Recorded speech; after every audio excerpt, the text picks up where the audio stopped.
நம்ம எதை திருடுறோம் தெரியுமா? குப்பைய. யாருக்கும் தேவையில்லாததை திருடுறது திருட்டு இல்ல.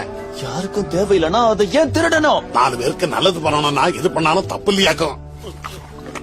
நீதி, நேர்மை, நியாயம் இதான் எனக்கு முக்கியம். திருட்டு சாப்பாட்டுக்கு நான் உடன் போக மாட்டேன். ஆனா எங்க அப்பா உணவுங்கிறது உயிர் வாழத்தான். கிடைக்கிறத தின்னுபிட்டு கவுந்தடிச்சு தூங்குறத விட்டுட்டு இதுதான் வேணும்னா நீ போய் கேற வேண்டியதுதான். சரி, நான் உங்க வழிக்கே வரேன். நம்ம திருடிதான் சாப்பிடணும்னா பேசாம கிச்சன்ல இருந்து நல்ல சாப்பாடா திருடலாமே. இத பாரு புள்ள, நாம திருடங்கல்லியாக்கும். அதோட அந்த பூனைய வேணா நம்ப, ஆனா மனுஷங்களை நம்பாத சொல்லிவிட்ட. ரொம்ப ஆபத்தானவங்க. எனக்கு மனுஷங்களே பிடிக்க கூடாதுதான். ஆனா அவங்க கிட்ட ஏதோ ஒண்ணு இருக்கு. அவங்க ஏனோ தானோன்னு வாழல. புதுசா கண்டுபிடிக்கிறாங்க, உருவாக்குறாங்க. சாப்பாடு விஷயத்தை எடுத்துக்கங்களேன், எவ்வளவோ பண்ணிருக்காங்க.